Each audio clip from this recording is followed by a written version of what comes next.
Hello, everybody. Welcome back to the eDiscovery channel. Tom O'Connor here.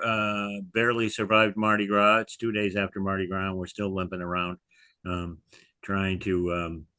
Well, I used to have knees. I used to have two knees that worked. After 10 trips through the French Quarter, I'm not so sure about that anymore. Um, really happy to have with me today Melissa Rogozinski, Rogo, as she's known to her friends and people in the business. Rogo and I have known each other for years, and we are both just laughing. We've both been around more years than we will admit publicly on this recording. Um, uh, I will admit because I don't all look right. my age. Yeah. So How it's long you? been more than 50. We'll just say that. Right, More than right. 50. We've been doing this a long time. Melissa, I first met years ago when she was up in Alabama, and was doing the ESI Roundtable, the good old days of the ESI Roundtable when all of this was still young, and has now migrated down to West Palm Beach. She's with the hoi polloi now. I'm in Fort Lauderdale now. I'm in Are downtown. you? I live right off of Los Olas Boulevard. Yeah, I'm right in Okay. front of all of it. We lived in Hollywood for a few years and years ago. I think Seamus was in first grade. I coached his little league team. We were right down by Hollywood Hospital, um, and You so should see how it's been built up now. A friend oh of mine who yeah, lived in this I, building just moved down there, and they've got a top floor apartment unit, and I mean, Hollywood is blowing up. yeah, yeah. It's beautiful. It's amazing. I was there. I don't know, maybe 2 years ago for something, and I was astonished. Mhm. What used to be all those flatlands, um, south of town, south of the airport, through Hollywood into really North Miami Beach. Now they got the casino, of course, but just high rises and apartments and buildings. It's beautiful. So Oh, and the Diplomat, that big, beautiful hotel where there's a lot of even yep, like a lot of events, conferences, a lot of the legal tech conferences have been held there. yep, Yeah, yeah. yeah, It's a whole different landscape for sure. So, for sure. um, and so I'll mention it now. We can hit it again at the end. But you told me how when we were talking about how long we've been doing this, that you're actually writing your memoir, right? I And am. getting it ready for publication now. It's called Becoming Phoenix. Yes, it Um, is. any words on that when we might see that hit the bookstores around us, or the Probably, virtual bookstores? What's your probably time by the frame? summer. Okay, Um, good. yeah, so I started, people have been asking me for years to write it because a lot of people know what I went through, what my mom and I went through from 2012 to really 2017 for me. Yeah. That's what launched my entrepreneurial journey I had to change my situation in order to take care of her because she was terminal. Yep. But I got sick. And so it was just how I navigated that and all that I went through. But there's a good versus evil spin to it, and it really I wrapped my entire life story around it, and Oh, kind of, and I was able to see even I connected the dots in my own life, like I could see how there were threads of you know, kind of why I became who I am. So it's in the prologue. I'm putting out LinkedIn posts now about one a yeah. week. Yeah. I've So seen a every couple. Yeah. chapter, I need to go back and edit it. I was going to self-publish, but an investor colleague heard the prologue and he is going to introduce me to some publishers, global publishers who are interested. So I'm really excited about that. But just stay tuned and go read my post. If you want to tease the prologue, let me know and I'll send you an audio recording of the draft. But I got a little Yeah. edit to do and then Yeah. we'll get it We'll, published. we'll put it up But there. Love to. yeah, Love to. thank you. So look forward to that. Well, as long as I'm not mentioned in it, we'll have to do an Epstein and edit out all the redact all the references to Tom O'Connor. I put a ton of names in there, and that was one of the things that my friends were like, okay, we know why you did this, but you might want to back off of that. So I'm like, Yeah, we don't hold need up to just know a all little bit. Yeah. 5,037 people in your life. Cool. Okay. So the reason I asked if you join me, and I mentioned this to you, of course, we've been doing a short series with people on AI in our space. Yeah, you've been a marketing guru for years, and I've always loved your approach, which is mark. Do you still use the tagline "marketing that leads to sales"? It's Yes. not just Yeah. marketing in a vacuum. It's like what's this going to Right. do to generate business for you? Mhm. And it's a nightmare now in the wonderful world of AI. Um, uh, Maura Grossman a few years ago called eDiscovery in the discussions about it, the Wild West Medicine Show, and now I think it's the Wilder West Medicine Show, um, because everybody under the sun has AI as a tagline, um, and maybe 1 in 50 can talk intelligently about it. So I'm Mhm. wondering where that plays out in your space. What are you seeing? Um, and I particularly, although I work on big cases with some firms, um, my core group of clients is always small, medium-sized law firms, and they're just totally befuddled. They don't know what's going on. And they talk to 5 different people about what they should do, and they get 5 different stories. Are you seeing that general level of confusion all across the marketing space? And am I just because I'm only in the e-discovery niche, so we're in this little narrow bucket. If it's okay with you, I'm going to address our industry as a whole. That's Yeah, yeah, kind of, yeah. That's 'cause exactly what I'd I really like to like to hear. do that from Yeah, top down. yeah, Uh, I want to start off by saying this, and I mentioned this in a post I put out on LinkedIn. It was after you and I talked, and because I kind of been thinking this, but we need to remember to not lose sight of the foundation of our industry. That's the business and the practice of law. Law is law. Law is not AI, and AI is absolutely not law. And we've gotten lost in that in the last 3 years. And it's been disappointing and it's been heartbreaking. And I have very strong opinions about it. And I might get exiled from legal tech for my opinions. I've already considered that. So, well, I don't think anybody will exile you from legal tech. As long as they well, can keep.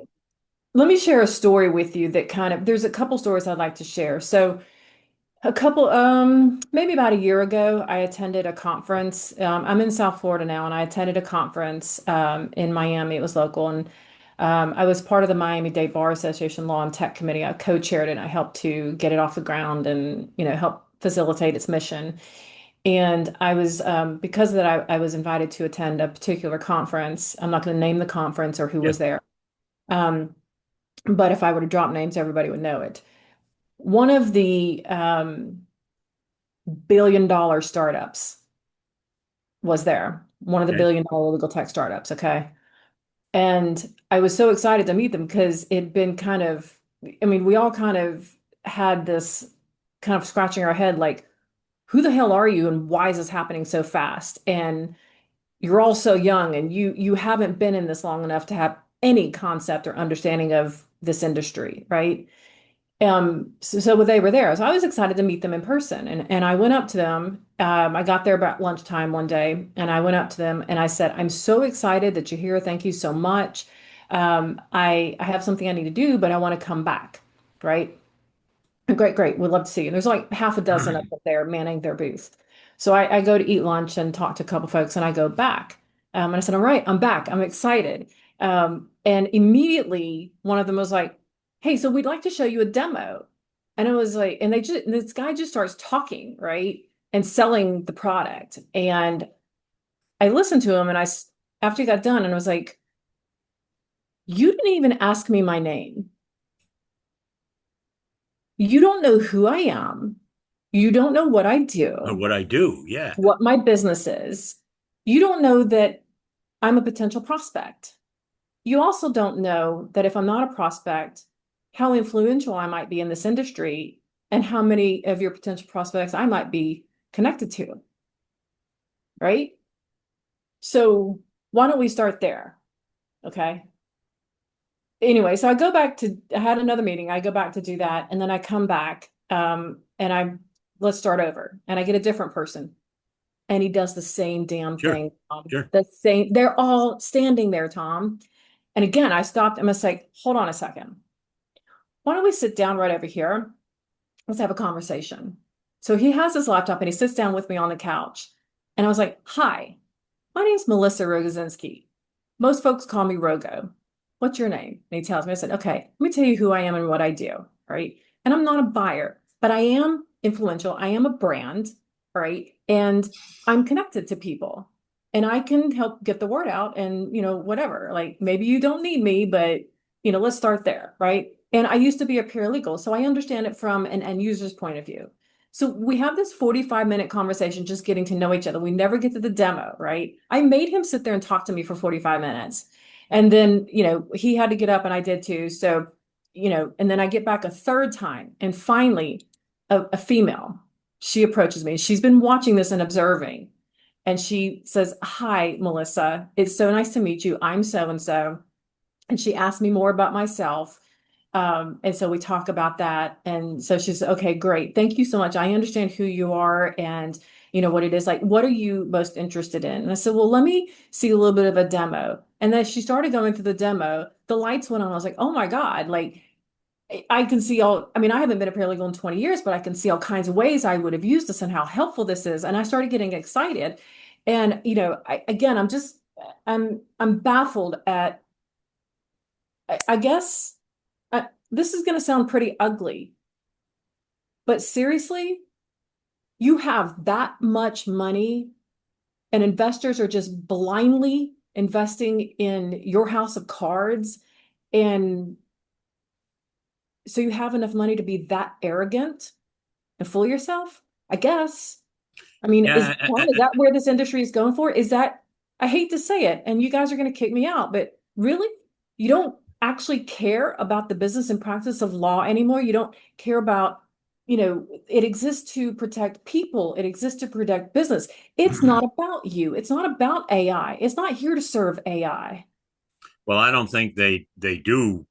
Well, I don't know if they care about it. I think I'd step back a step and say they don't understand it. You mentioned we've got a bunch of young and aggressive VC people, investment money that's come into the space, and they don't understand what we do. Now, are they interested in learning what we do? You know, I'm not sure. I mean, to us, are we just, to them, are we just another bunch of widgets that they're selling? You made that statement a couple times Mhm, now about the business and the practice of law. There's a great quote on an opinion that came out this week. Judge, I think he was in the Southern District of New York. It's actually a criminal case, mhm, where the FBI seized a bunch of documents and computers. But anyways, the client in the case was trying to claim some sort of attorney-client privilege and privileged. work I product. remember seeing Yeah, this. and the judge said AI, I'm reading a quote now. AI's novelty does not mean that its use is not subject to long-standing legal principles, such as those governing attorney-client privilege and work product privilege. Just because Hepner used, I won't name the product, um, his use fails to satisfy either of those rules. Therefore, the AI documents do not merit the protection that he has claimed. So it's like you said, that there's like, we're just going to throw AI at it. And Mhm, well, no, first you have to understand how are you doing it. In this case, the client had used it independent of the attorney. There was no attorney supervision of what was going on. Therefore, the court said, well, no, if the attorney or somebody guided by the attorney mhm, doesn't do it, doesn't have to be another attorney, can be a paralegal, a legal assistant, an outside vendor, can be, but the attorney has to be controlling it. That's a basic principle. And it doesn't, as Craig Ballin commenting on the case said, hey, just because your client sends the lawyer a pizza doesn't mean it's privileged. You know, the right. privilege runs the other way. The Mhm. lawyer's got to call and say to the client, hey, make me a pizza that's this and this and this and get it from Giovanni's, and I want it sent Uber Eats, and I want it by that sort of supervision. um, so yeah, I'm not sure they haven't taken the time to learn what we do and what the law is all about, but I hear that complaint constantly. I was at an investor networking event a couple nights ago, which is segueing into a story that I want to tell you about kind of where my career path is going because of all of this, right? Yep. Uh, but there was an attorney there, and we started talking. I said, "Yeah, I'm in legal tech, and this is what I do." And we started talking about AI and investments and all that. And I asked him, I said, "Are you using these tools that are, specialized tools for your practice area?" And he's like, "No." He's like, "I'm using ChatGPT." Like, Oh and no. that, so let me read you another quote because I want to segue this into something else I want to discuss with you. So Steve Embry and I, Yeah. and love for you to talk to Steve, get him on your show and talk about this. I pitched an idea to Steve in the fall of last year. And I said, I hadn't been to any of the legal tech conferences last year. I had some other things I knew I needed to prioritize last year, so I wasn't able to go. But it also gave me a vantage point from the sidelines to watch what was happening. And it was crazy. I mean, I had a little FOMO. I wanted to be there and all of the excitement and the talk about investments and AI and legal tech. I was really excited about these tools and these products. I really wanted to see that. But what I heard was what we started discussing. Just it's gotten lost in the noise. Like I don't understand why the mentality was AI is law. It's not. And that's what has happened. And so I told Steve, and I was like, look, this just looks like Pompeii to me. You remember the story, the historical story about Pompeii, right? And you've got all this, elite, one percenters on this resort area that they've created for themselves. You've got all this beautiful art, you've got jewelry, you've got all kinds of luxury, all kinds of money flowing into it. They're partying, it's very debaucherous, whatever. And I said, I know I'm mixing up my mythology, but they're looking off in the distance and they see this mountain, right? And they think it's OpenAI and Sam Altman is Zeus, right? But what it really is, it's Mount Vesuvius. And this is not a bubble, it is a volcano and it's getting ready to blow the top. And when it does, it's going to cascade, the damage is going to come cascading down, and we're going to have a lot of collateral damage, right? And so we came up with this idea to write an article that we ended up calling like Lawyers in Pompeii. And Oh, I okay. introduced them to a guy named Lance Deacon, who is the founder and CEO of a company called XYK Financial. And one of the things that they're focused on is that they've got a stable coin right now, but that's not really the focus. The focus is the data centers. They're building micro data centers because for all of this development, the infrastructure and the energy is not there to support it. So it is going to come down. All this legal tech and other industries that are wrapping their products and promoting AI as the end all be all, rather than focusing on the industry, the issues in an industry, and how these tools can be used as solutions. Um, it's a house of cards. It's going to come down. And so we interviewed Lance Deacon, we get the article, and right before the article got published was when Cloudflare went down. And it took OpenAI and Perplexity with it. And everybody was just screaming and just like, oh my God, it went down. That's right. Right? It went down for a few hours, right? Well, that's the volcano rumbling from underneath, Yeah. right? And Yeah. then what was it, 2 weeks ago? The markets tanked because Claude comes out and says, hey, we've got all these plugins, including a legal plugin. Yeah. Everything tanked.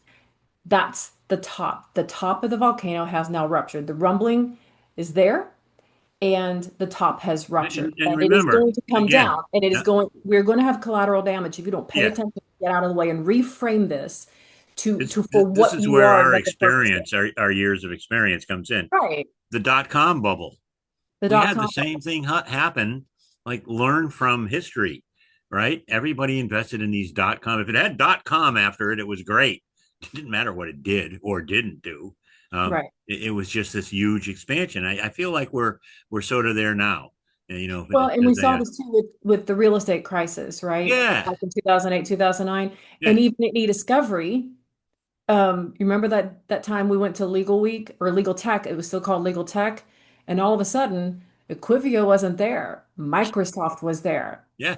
This can't it was eDiscovery and all the emails were mostly everybody's focused mostly on Microsoft, right? Because everybody uses Outlook for business, right? And so Microsoft is just like, well, screw this. We'll just go buy our own e-discovery company. We'll buy the company. Yeah, But we're we not. showed up at Legal Tech, and that was the of all the press releases and all that anybody was talking about, that was the only conversation people were having Yep, was, oh my God, e-discovery just blew. yep, Microsoft has entered the e-discovery space. Like, and this is happening. And Steve Embry interviewed like the Harvey guys, right? yeah. And they said that their only concern is that they've wrapped their tool around OpenAI, and their OpenAI is their biggest competitor. Well, Claude just did it. It's No, coming. And interestingly, and I said this to a couple of people, I was curious at the time. Microsoft has been a huge investor in OpenAI, and literally an investor, not just using the tool, but investing in the company. But about 6 months ago, they made a kind of quiet announcement that they were going to start using Claude. And I thought, oh, that's kind of interesting. And the theory at the time was, oh, AI, open AI is competing with them too much. And I thought, yeah, I'm not sure that that would matter to them. They own 40% of open AI. Mhm. Something else is going on. And now all of a sudden we see, oh boy, Claude announces all these links to Microsoft. I think Mhm. Microsoft is smart enough to diversify and Mhm. also to make sure they're linking tools inside their world, inside their own atmosphere, Mhm. if you will. Um, so here's what I like to do. I want to. I told you earlier we try to keep these relatively short, but you wanted to talk about something you're segueing to. Um, Oh, and so before we do that, what I'd like to do is ask you: Are you going to Legal Week this year? I want to, and I don't know if I'm going to because um, I am actually consulting with XYK Financial and Yeah. Lance and his team, and I'm operationalizing their startup. So Oh, okay. we're in due diligence right now to Okay. make the first acquisition, Yeah. uh, and it's really fun and it's exciting because I see like I'm not in Pompeii. I am helping to build the infrastructure that's going to support this and be stable. One of the you gave a quote earlier, and I wanted to kind of get back to this whole investment. One, we started out doing Steve and I started out doing just this one article, right? But it turned into a series of six. So there's Okay. five out, and we're waiting for the sixth one to come out. And the sixth one, we interviewed um, one of the legal tech CEOs and founders, Clearbrief, Jackie Yeah. Schaefer, Yeah. Clearbrief, right, to kind of show this is how it's done and it's done right. But we did interview one of the investors in these startups, and I want to give this quote like you did earlier. His name's Hector Fornelli. He's with Aguila Investments, and he says there's too much money going into this. 40% of investments going through Wall Street are going into the AI data center space. At some point, it's going to break, and that's the reason why it's going to break is because people are not taking proper steps to get there. Wow.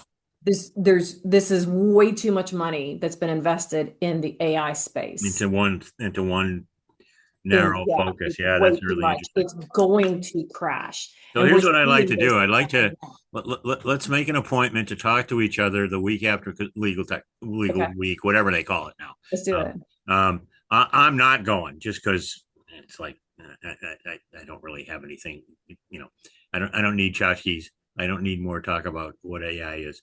Um, but if you go, I'd love to get your take on what's going on there, and if any of this has changed, if there's any awareness of any, just your take on the show. Um, For it's sure. I am going next week. I'm going to the University of Florida eDiscovery conference that Bill Hamilton puts on. But that's users. That's people talking about nuts and bolts solutions to what we do. Um, and so that's a little bit more in my sweet spot. Um, Yeah, but they want me to go. And it depends. We're in due diligence now. yeah, yeah. Well, But let's we'll just make see. sure I to mean, like, we'll see. I mean, for me, it would be more of a family reunion and to promote my memoir. yeah. But I'm moving into the micro data center space, and what Lance Deacon is doing at XYK, I will say that Lance Deacon is to energy and micro data centers what Elon Musk is to Tesla and SpaceX. And I'm moving in that direction Okay. Well, because the ground beneath me is stable there. there you go. There you go. I'm not sure the ground beneath Elon Musk is stable, but I won't say anything about it. That's all I'll say about Elon. Don't get me off on a complete rant. So so with that in mind, knowing we're going to come back and talk some more about this part two, anything else you'd like to say before we wrap up? I mean, what's on your mind? What do you got cooking? I want to tell the entire legal industry and legal tech, you are my family. and I love you. I am not me without you. I did not become who I became without you. You helped me to get here. But please don't lose sight of what this industry is. Don't get ahead of yourself. Don't get full of the money. Please don't forget who we are and why we exist. Law existed long before AI. Law is law, and that's it. Okay. Well, there you go. I'll take that as a wrap. Hang on, Melissa. Always great talking to you. I want to. Thank I you for want to. having me. I want to shut down the recording so that it'll start to convert for me. But look forward to hearing if you make it to New York. Look forward.